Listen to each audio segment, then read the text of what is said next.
This podcast was recorded March 13th, 2020. And this podcast is an off the cuff podcast that I thought was really important to get out. And I call it Talking Coronavirus with OCD. You know, all the things that are going on right at this time is all about this coronavirus they're calling a pandemic disease going around. And so I found this morning this article, and I want to, I'm not taking credit for this myself. I want to give credit to the person that wrote it because I thought had a lot of good points in it that I think are important for us to understand. How do we talk about coronavirus when we have OCD or someone in our home or someone that we are caring for has OCD? How do we talk about it? What do we do with it? You know, we don't want to necessarily stick our head in the sand and just turn it off completely. I think we want to be aware, but we want to do it in a way that doesn't flare OCD or relapse OCD. And so I found this article this morning as I was doing some work and read through it, and I thought, this is really good. I really want to get it out. That's why I did it on the cuff. So I'm going to get this out hopefully today when I finish it so that people can get it now at the beginning of this pandemic that's going on. And again, I could not go back to the website where I got it from, but I do have the name of the person who wrote the article. And I believe it is a woman, but I'm not positive. The name is India Haylor, Haylor. And her article, or the person's article, is titled OCD Corona Coping Skills. So it's really about how do we bring this up? How do we handle this when we're dealing with somebody with OCD? Because what she mentions in the article, and I'm not going to read the article verbatim, but what she talks about initially in the article is how she believes that most people, and I kind of agree, they're going to think this, that somebody with OCD should be able to handle this really well because they're used to cleaning and washing and all this stuff. And that's really kind of a mythical kind of thought. Because in reality, what could happen with this is we have a lot of relapses, people dealing with OCD that had gotten past some of their contamination or their illness, OCD stuff, will relapse because of this, because it's so overpowering and over media emphasized that it could cause that. And so we want to really be cautious of that. So, you know, or the other part about relapse is more of not relapse as much as taking an person who suffers with OCD into another level of OCD or into a different type of OCD. You know, they may be dealing with harm OCD, and now all of a sudden this contamination comes in so strong that it adds another layer of contamination OCD. So in this article, like I said, I'm going to read just bits and parts of it and kind of paraphrase, I guess, what she says in this article. She talks first about here are some guidelines to assist you through this difficult time. And first she talks about in the fact of catastrophizing, or she says it as awfulizing. Somebody has catastrophizing as part of their OCD. She talks about focusing away from the problem and towards a flexible solution. Instead of thinking, this is terrible, oh my gosh, you know, just really going, is saying something like, this is tough time, but with precautions and not panicking, I can cope. So it's changing the message is really a lot about what she talks about here for this, is getting that message changed. Because she says it in here and I agree with it. Communications or language plays a huge role in OCD just by itself, let alone in a place like this where you know you could be talking about catastrophizing and how terrible this is and you know earth destroying or you know people getting killed and all of that. where we have to really watch that language. We have to deal with more coping and managing kind of language and skills here, and really moderate the kind of words we put out. She mentions in here to limit the on and offline news exposure. So, because what she says in here, and I agree with, the media is designed to draw you in and keep you there. So it's really setting limitations of how often you'll check, what the news is about it. Here again, and see, I think this runs a fine line between burying your head in the sand and going extreme and overboard, over information, reassurance, all of that. So there's a fine line here where you don't really want to be blind to everything. You want to be able to keep aware of everything, but just make sure to put in place limitations and boundaries that keep you safe from getting overwhelmed, getting overrun, getting OCD to flare back up, rear back up, relapse. So she says for caregivers, try not to leave the TV on a news channel and limit reporting what you read on your device or on what you hear or whatever. So in other words, you don't want to go around sharing so much news all the time. Oh, did you hear what happened now? Oh, there's another person that's been infected in the United States. Another person. You want to stay away from that. You want to keep them up on, hey, these are the things that are going on. We have to really watch and be careful of. And, you want to follow the points of what they suggest in doing about hand washing, etc.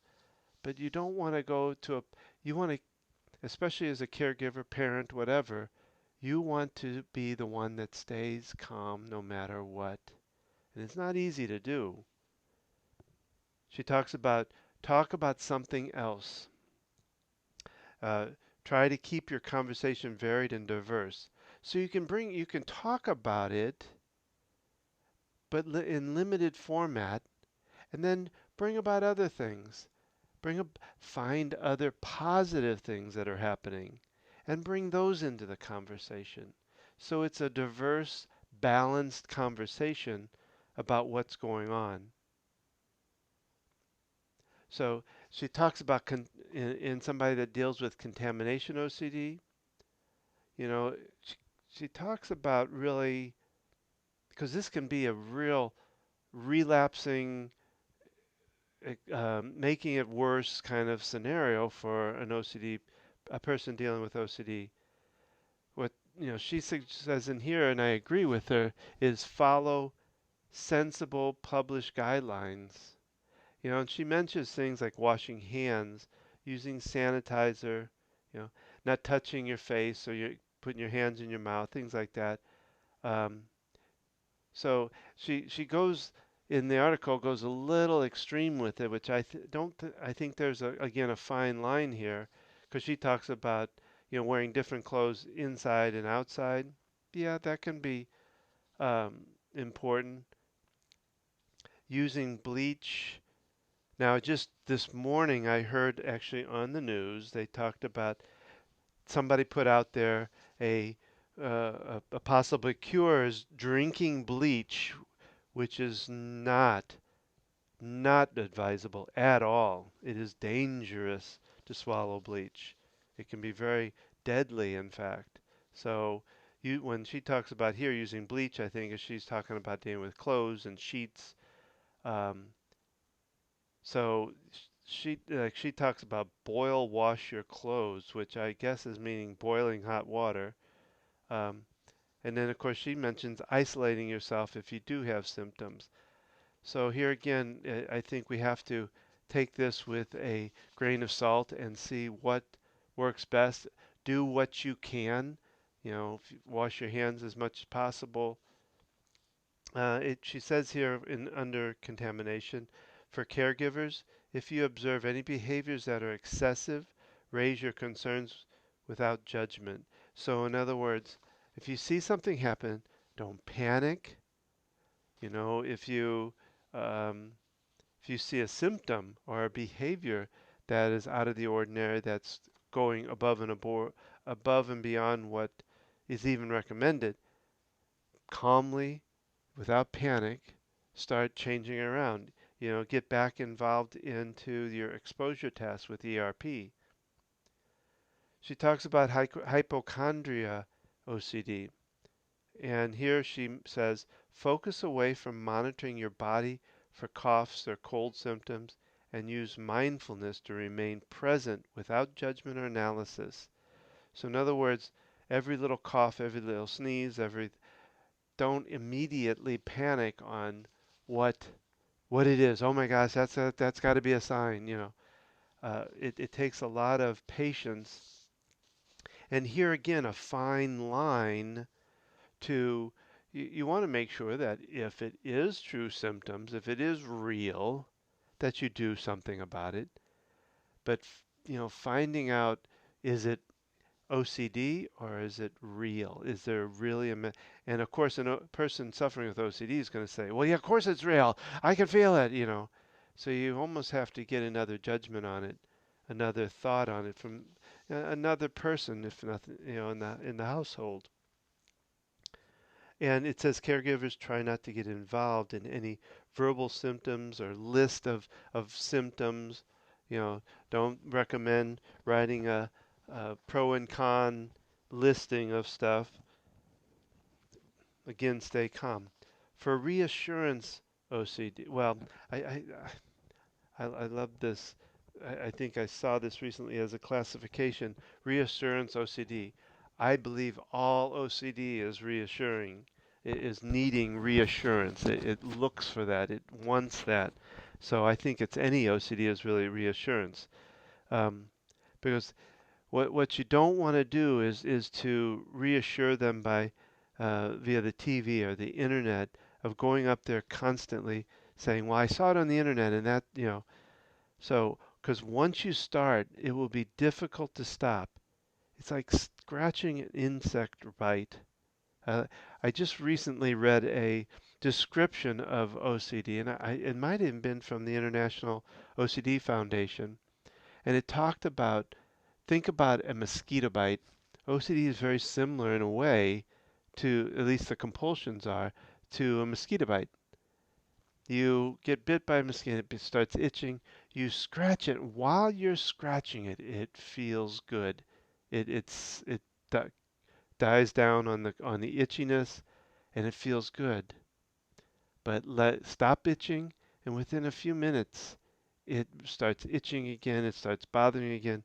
OCD is very similar, the same way. Compulsions tend to be the scratching, and they make you feel good when it happens, but then it dies down. And then it mentions in the article, be careful with the more obvious questions, the reassurance questions. And I'll read the examples that are given here in the article. When you were at the supermarket today, did you notice anyone with symptoms? Or do you think I was coughing in the night? Or less obvious, did you see that sweaty person in the queue just now? So it's watching out for the language that they use too. Are they asking questions, and are they the reassuring type of questions? So he talks about responsibility OCD, and try not to relapse into behaviors that involve decontamination, avoidance of others, and mental self-recrimination. So in other words, it's kind of difficult because somehow, in a way, you got to understand that, we pass germs around all the time. It's part of who we are, part of being human beings, is that we unfortunately pass things along. And especially with this, the way I understand it, you can have the symptoms of it, or you can have it about a week before you even realize anything's going wrong. So you're passing this along without knowing it, and that happens. So it's a little bit, again, another fine line is, that uh, that can be a real problem to try to face that, but not face it on an OCD side to be able to address it without it becoming something OCD latches onto. So, and here it's revisit your self-acceptance work and rational beliefs. In other words, I think here really is getting back with ERP. So this next one is a really fine one. And again, I want to mention that I am not a doctor or a therapist. I do my work in helping people through OCD through my coaching and transformational behavior specialist and helping them do that naturally, but I'm not a medical doctor, a psychotherapist, or any of that. So this next part is about, she calls it resist the test. In other words, she states in here, and I'm not stating this, this is just out of the article, um, that medical testing is very compelling for those with OCD because they believe it offers certainty. It's that reassurance, going back to the reassurance factor, that oh, if I get that test, and it we know from anybody dealing with OCD knows that that usually will not satisfy it.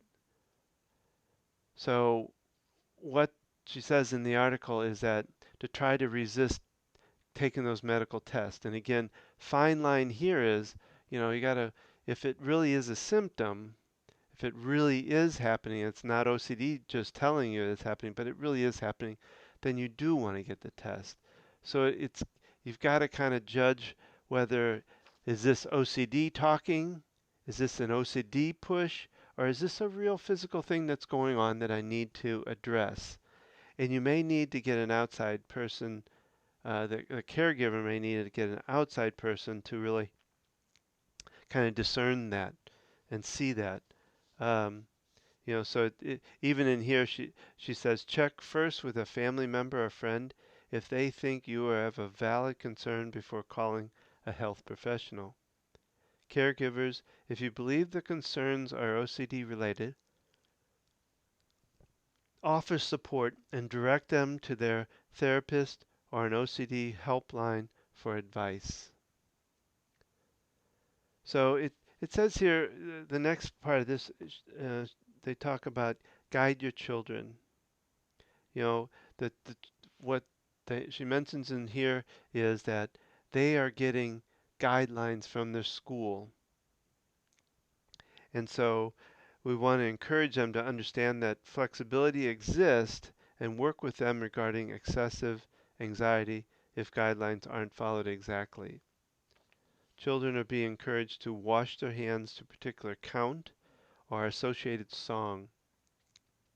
If a child has OCD, this can quickly become a ritual, so try to build some flexibility. I'm reading some of this verbatim. For example, work on in-between washes that have no count or no song. Playing in the garden with dirt. And use phrases around coping and managing, such as, whatever happens, we cope. So I like that idea of doing hand washing in between, getting outside, getting your hands into the dirt, and showing them that one, that germs aren't bad, that it helps to. Actually, I like the outside one. Excuse me, that'll be on there. Um, I like the going outside because that's grounding, and I think that can be very important. But getting your hands dirty and knowing that that's not going to hurt you is good. Um, all right. So I want to wrap this up from this article, and what she says at the end is, finally, remember, regardless of the media drama, coronavirus is not your worst enemy.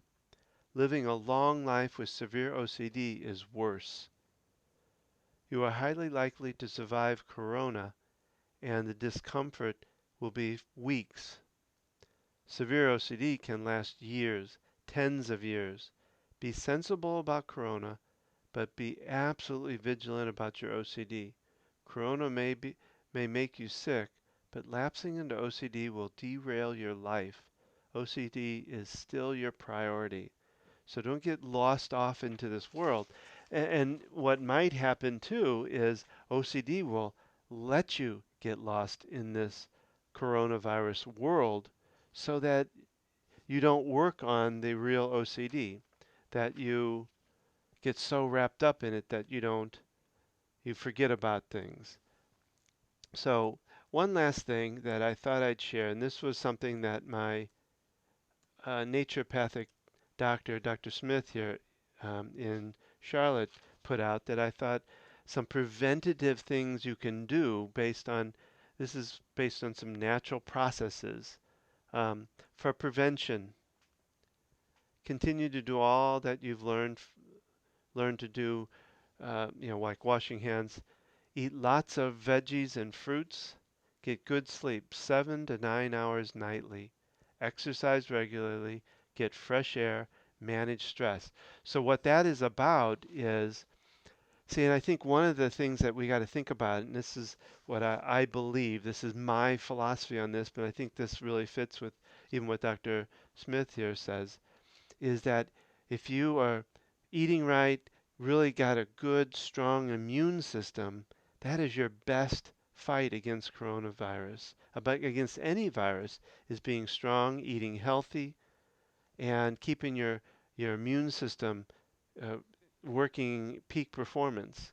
I think that's where we see a lot of the things that happen, the fatalities of these, the deaths of these viruses, comes from the fact that we eat so poorly. The food we're putting out now, you really have to watch it. Processed foods and all the junk and chemicals really weaken our immune system. When they do that, then it can't fight these viruses. So keeping your strength up, keeping your immune system up, eating right is really essential. Dr. Smith mentions in here nasal saline spray. Use this at least morning and night, or after being around groups of other people. And some other things, vitamin D and K2, Juice Plus, which is a vegetable and fruit capsulized, using probiotics, superbiotics.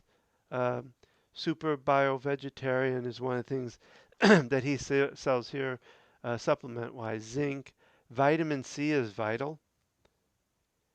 Um, so, in treatment, if you do get sick, continue all the above and increase the probiotics. Um, there's a throat spray that he recommends called Biocidin, Biocidin. It's hard to pronounce. And of course, probiotics and very high doses of vitamin C. Eat oranges. You can get vitamin C in powder format, things like that. So I thought this was important to get out because this is spreading and it's something we have to be cautious about. And we have to also be cautious about how we express it, especially to someone suffering with anxiety, someone suffering with OCD. We really want to make sure that we communicate it in a way that we are cautious with it, that we watch it, that we know what's going on, but we don't get wrapped up in it, that we don't get wrapped up in the drama of it, and we take care of ourselves. So I hope this helps, and if there's anything I can do, um, any other questions, please comment on this at invisiblewheelchair.com. That's invisiblewheelchair.com. Go there, and the podcast will be up there also. And please post any comments that really help me to guide the next podcast. And of course, the regular interview podcast will be coming up next week. So anyway, I want to put this one out so you have it. You take care, and I wish you the best.